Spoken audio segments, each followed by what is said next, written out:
Hai, balik lagi sama gue Ipul Neko. Kalian mungkin sudah tahu, konten yang gue buat di channel ini biasanya sesuatu yang lucu, menghibur, dan komedi. Namun, izinkan gue kali ini untuk membahas sesuatu yang sedikit lebih serius, tapi tanpa mengurangi sedikit pun rasa menariknya, agar kalian betah untuk nonton, duduk, dan nyaman menyaksikan konten kali ini. Disclaimer, bahwa apa yang akan gue bahas kali ini itu adalah murni dari pengetahuan dan pengalaman gue. Jika nanti ada kata-kata yang salah ataupun keliru, boleh banget tuh untuk tulis di kolom komentar dan mari kita diskusikan bersama-sama. Jadi panaskan kopimu, matikan lampu WC dan kencangkan sabuk pinggang, rilekskan tubuh untuk duduk atau sekedar rebahan, karena video ini mungkin akan sedikit lebih panjang.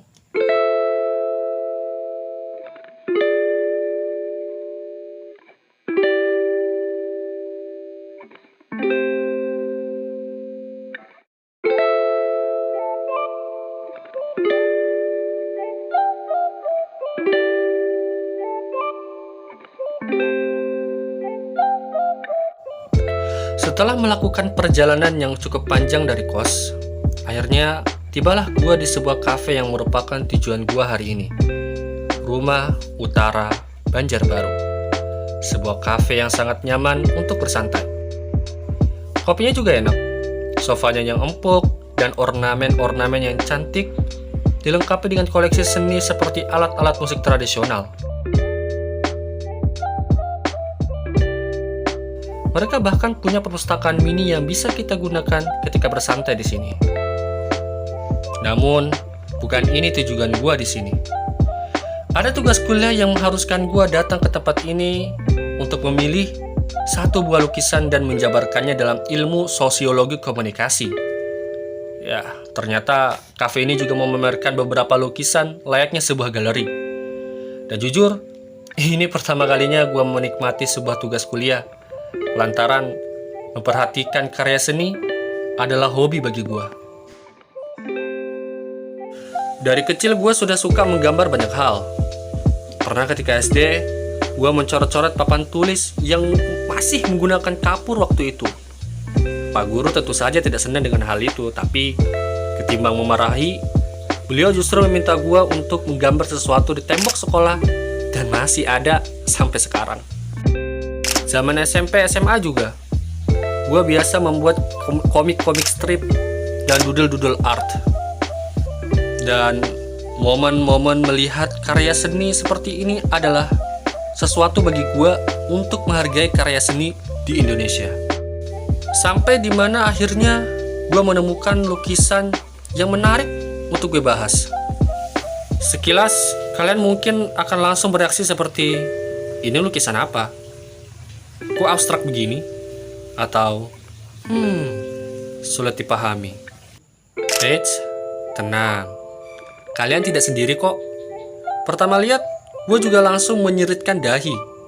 Namun, semakin diperhatikan, disinilah titik menariknya. Tapi sebelum gue mau bahas, ada hal yang harus kita pahami.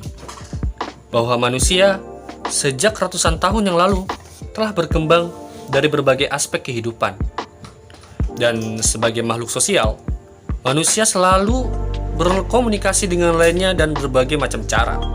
Mulai dari ngobrol satu dengan lainnya, bersama keluarga, sahabat, teman, atau komunikasi lewat telepon, surat kabar, televisi, surat menyurat, hingga sampai di titik komunikasi bisa melewati lorong waktu. Seperti nenek moyang kita yang mengkomunikasikan kehidupan mereka di gua-gua purbakala agar bisa kita lihat di masa sekarang. Dan salah satu contoh bentuk komunikasi manusia adalah menggunakan simbol. Contoh sederhananya seperti rambu lalu lintas. S dicoret, dilarang berhenti. P dicoret, dilarang parkir. Sesimpel itu, sebuah simbol mengkomunikasikan sesuatu kepada kita. Contoh lain, sebut saja simbol Traveloka yang memiliki simbol burung camar untuk mempresentasikan sebagai burung yang suka bepergian jauh hingga menyeberang lautan. Karena memang Traveloka adalah aplikasi untuk perjalanan. Atau simbol Twitter yang memiliki simbol burung pipit untuk mengkomunikasikan bahwa aplikasi ini adalah untuk kita bercuit-cuit update status. Atau simbol bulan sabit referensi terhadap kaum muslim dan simbol salib yang mereferensi terhadap kaum Kristiani. Namun, ada kalanya sebuah simbol bisa mengkomunikasikan sesuatu yang berbeda dari apa yang kita tangkap. Contohnya, coba deh lihat simbol ini. Kita mungkin akan berpikir bahwa ini adalah simbol Nazi Jerman yang sudah membunuh banyak manusia di masa Perang Dunia Kedua.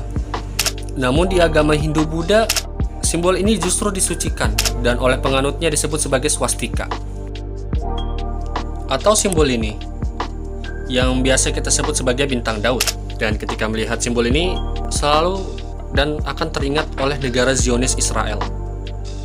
Padahal, jauh sebelum Israel itu ada, simbol ini justru lebih dulu pernah digunakan oleh negara-negara Islam. Dari hal di atas, bisa disimpulkan bahwa kita bisa mengkomunikasikan banyak hal hanya menggunakan simbol. Dan begitulah apa yang gue lihat dari lukisan dalam tanda kutip gak jelas ini. Semakin diperhatikan, maka akan semakin banyak detail yang bisa kita temukan dan menjadi sebuah simbol, dan mungkin aja akan menjadi pesan tersembunyi yang ingin disampaikan oleh sang artisnya, yaitu Pak Haidarsyah. Gue mencoba untuk memperhatikan karya-karya beliau yang lain, dan jujur, gue langsung jatuh cinta juga dengan lukisannya. Kebanyakan lukisannya hanya hitam putih dan penuh dengan banyak simbol. Ini mengingatkan gue dengan salah satu seniman Jerman di abad pertengahan, yaitu Albert Dürer, dengan karya seninya yang bernama Melancholia. Dan sumpah waktu itu bikin kepala gue sempat pusing juga dengan simbol-simbolnya. But anyway, ayo lanjut. Dan lukisan yang mau gue bahas kali ini diberi nama Belenggu Kebebasan oleh Pak Haidarsyah. Lalu bagaimana menilai lukisan ini?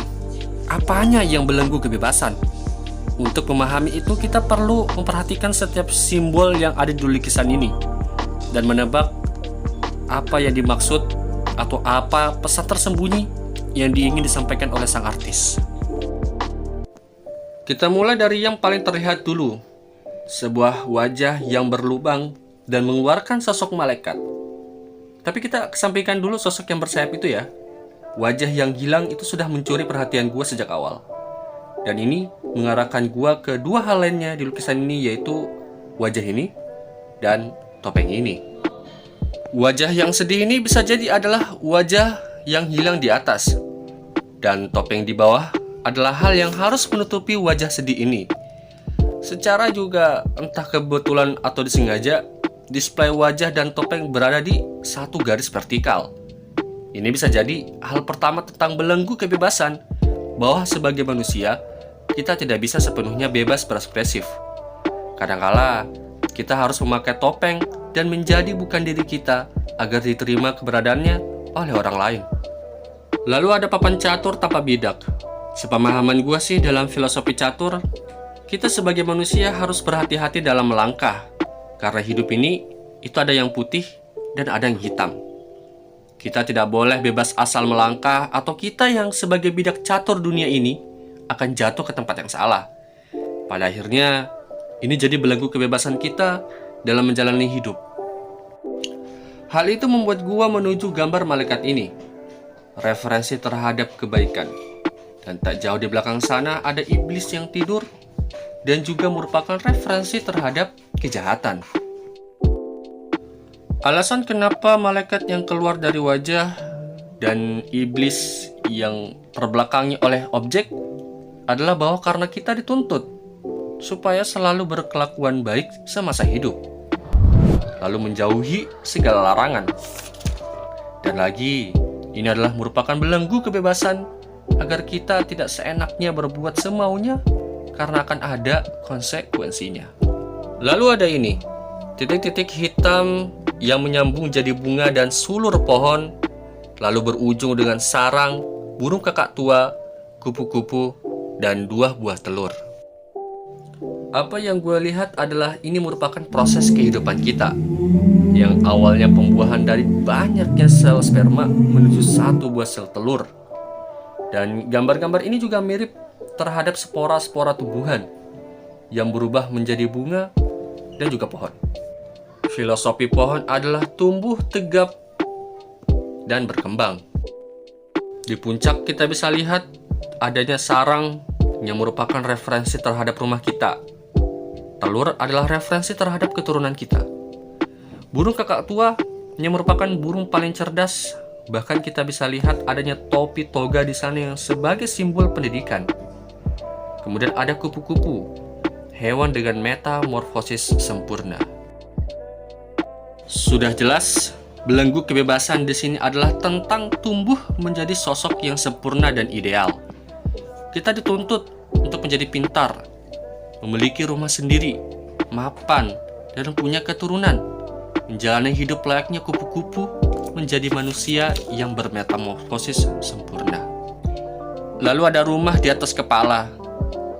Ini menurut gua adalah referensi terhadap kampung halaman sih. Semua orang pasti akan kepikiran, jadi apa aku di kampung halaman? Lalu kemudian jam waker. Simple, ini tentang waktu. Seperti gambar jam di kapal ini, bahwa waktu akan terus berjalan. Namun, jika kalian perhatikan, ada yang unik dari gambar jam ini. Jika diperhatikan, jarum pendeknya mengarah ke jam 12 tepat. Namun, jarum panjangnya ada di menit 34. Seharusnya sih, jika jarum panjangnya di sini, jarum pendeknya harusnya berada di sini, antara angka 11 dan 12. Atau mungkin ini sudah jam 12 menuju jam 1. Namun harusnya juga, kalau begitu mah, jarum jam pendeknya itu berada di antara jam 12 dan jam 1. Ini bermaksud menyinggung kita untuk tidak menyanyiakan waktu, karena waktu berlalu begitu cepat dan gak disangka-sangka. Gue senang bagaimana seniman ini menggunakan jam waker ketimbang jam lainnya untuk menggambarkan tentang waktu. Karena jam waker akan berbunyi ketika setting waktunya telah sampai. Akan tetapi di gambar ini tidak adanya indikasi settingan waktu. Itu berarti kita tidak pernah tahu kapan jam waker ini akan berbunyi. Dan disinilah menariknya bahwa ketika jam waker ini berbunyi, itu artinya waktu kita telah berakhir. Dan selalu waktu memang akan menjadi belenggu kebebasan kita. Lalu ada simbol atom di tangan malaikat. Ya, ini mungkin adalah penuntut untuk kita balance terhadap kehidupan ini. Atom adalah referensi terhadap dunia, dan malaikat adalah referensi terhadap afterlife atau akhirat. Jadi harus seimbang tuh antara keduanya.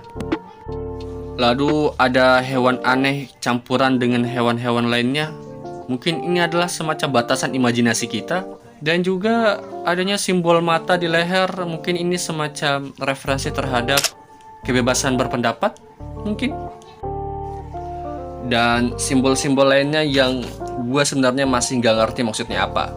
Termasuk kenapa display daratannya dibagi menjadi 3. Pegunungan es, dataran rendah yang hijau, dan daerah gurun. Sebenarnya masih banyak sih simbol-simbol lain di lukisan ini. Namun karena keterbatasannya waktu, keterbatasannya durasi, dan keterbatasannya ilmu, membuat kebebasan gue terbelenggu untuk lanjut membahas. Akhirnya sampailah kita di penghujung video. Sepanjang perjalanan gue pulang, banyak hal yang sebenarnya masih mengganggu gue. Masih kepikiran simbol-simbol yang tidak bisa aku jelaskan. Namun dari menganalisa lukisan belenggu kebebasan, setidaknya ya gue mendapatkan beberapa pelajaran. Oke deh, gue undur diri dulu. Gue Ipul Neko pamit, and see you in the other side.